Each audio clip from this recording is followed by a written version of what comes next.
Would you please tell me about your schoolmate who became a guerrilla leader in Mindanao? How did his transformation took place? Well, it was a situation where there was a sense of desperation on the part of the tribe to which he belonged. They were a Muslim tribe. They were a warlike tribe. We had full democracy, but the government began to be more repressive.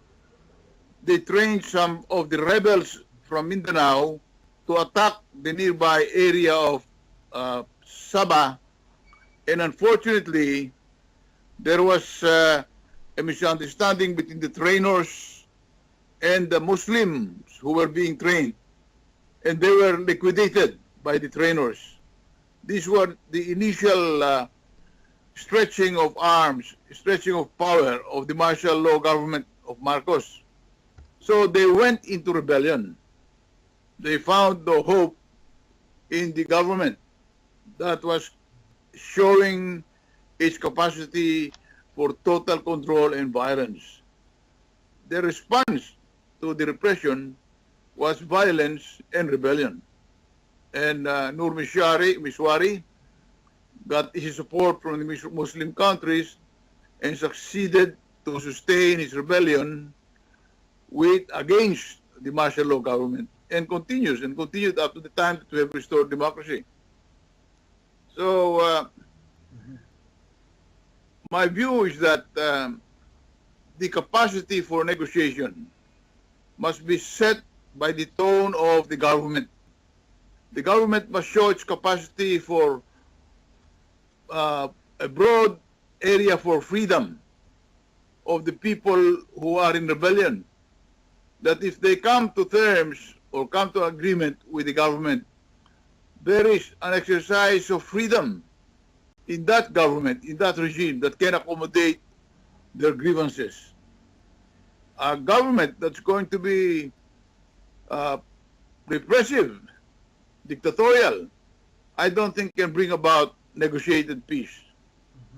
It is the responsibility of a government to be able to bring that atmosphere of confidence that within the exercise of freedom, within the rule of law, within the democratic enterprise, the dissenting rebels, no matter how long they've been dissenting, may yet be accommodated.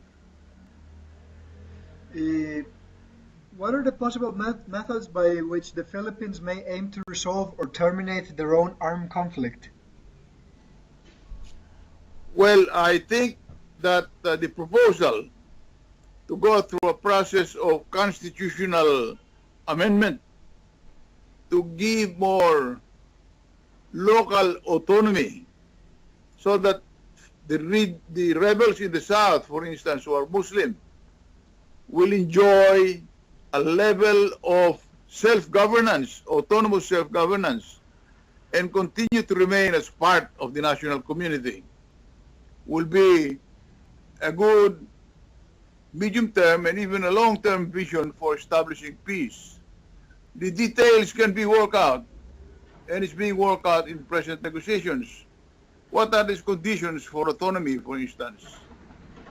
How will the condition of economic dislocation and poverty in the South, which is more pronounced than it is with the Christian communities, be alleviated under these constitutional changes, under a grant of more local authority to their local governments or local units?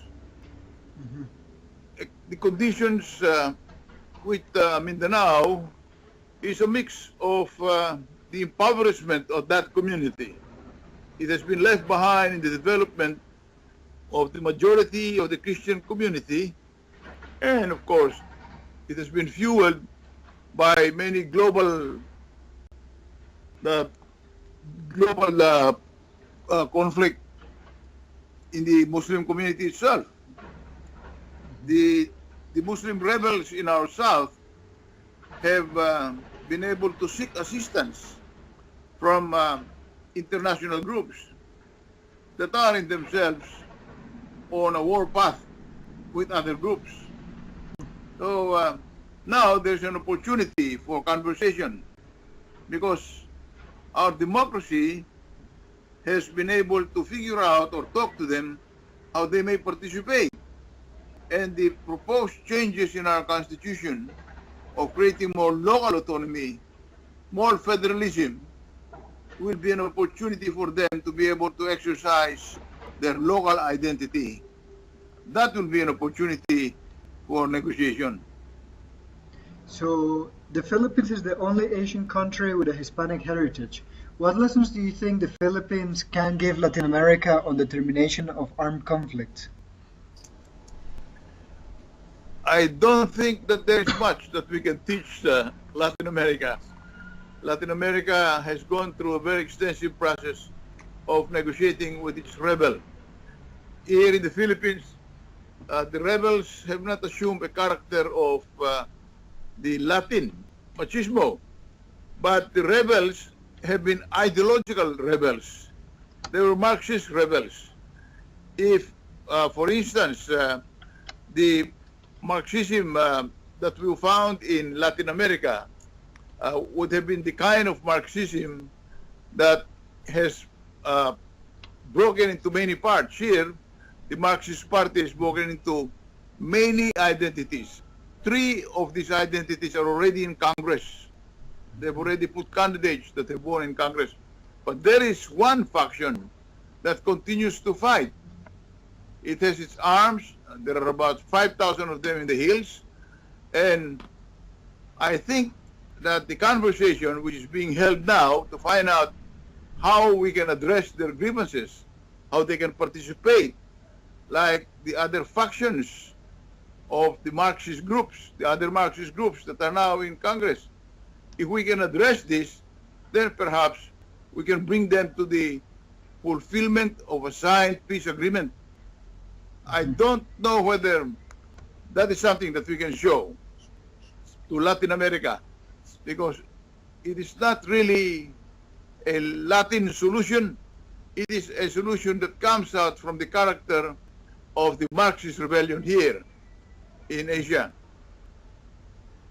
There are 2 modes of conflict resolution, either total war, like in Sri Lanka, or peace processes, like the one going on in Colombia right now.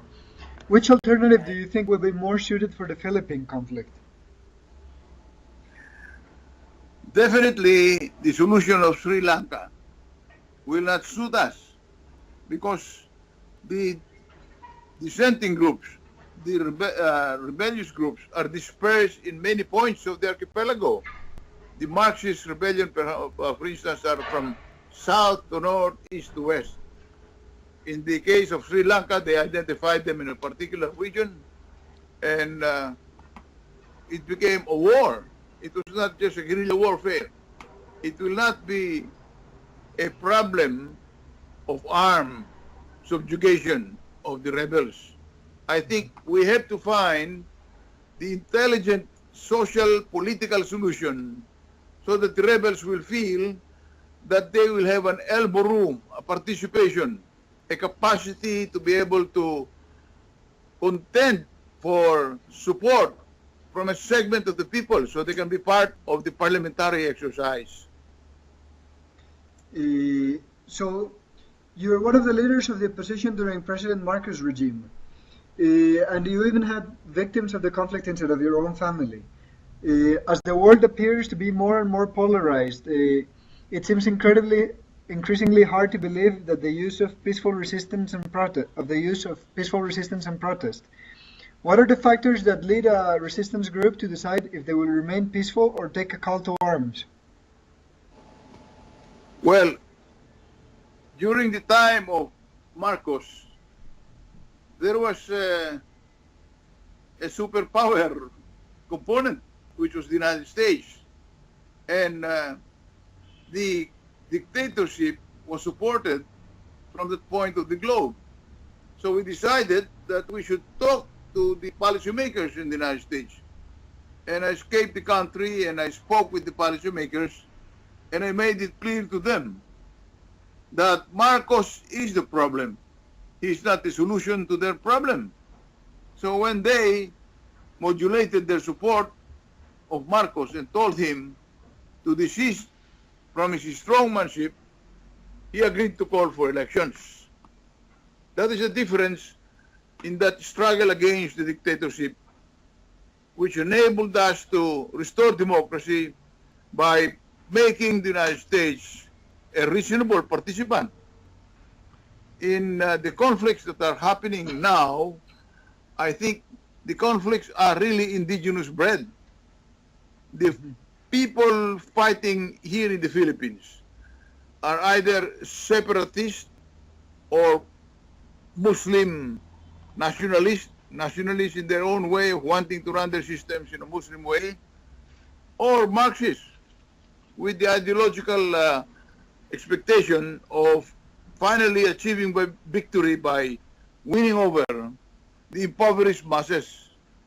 We have solutions to poverty, and I think if the solutions to poverty, pursuit of modernized systems of production and the sharing of that fruit of production will work out, the Marxist rebellion may want to participate in a peaceful struggle for parliamentary government. There are already, as I told you, 3 factions of this revolutionary ideology that have chosen to join Congress, and they have support in many parts of the country. Is the remaining faction that insists on going via the rebellion, the Marxist rebellion, the Maoist rebellion, will see that it can have an opportunity or demands to have more opportunity, and we're able to reasonably fulfill their demand and give them concessions, then we can achieve peace. Okay, so the last question is, what do you think can be accomplished by SSCC in terms of furthering justice and reconciliation? Well, I think in the first place, the Philippines alone cannot manage this, so the negotiations are happening in other countries. Other countries participate as middlemen, as middle negotiators. South-South dialogue and conversations from all quarters is very useful. The Netherlands has been a useful venue for conversation. We send our delegates there and we have them talk with the leaders of the rebel groups. To that extent, I think by making the negotiation process a cosmopolitan, multinational undertaking, the negotiation process becomes a more reasonable exchange of viewpoints and idea. The community, the world community, provides the forum for this negotiation and perhaps can give a nudge of advice to the participating members of the negotiation panel. Hello? Hello? Hello? Not just in, it's being solved in a European condition with the participation of other Muslim communities and Latin communities, I think. Technical support and perhaps a condition of guaranteeing the final outcome of the negotiated peace settlement. That's good. I mean, I think negotiation is very important right now, and the countries have to start showing the will to negotiate and the will to open up to different possibilities of like growth or development. And I think that's slowly starting to happen. Thank you so much for this interview. It was really good. Thank you. I hope you have a good one. You're welcome. Bye. Gracias. Cheers. You're welcome.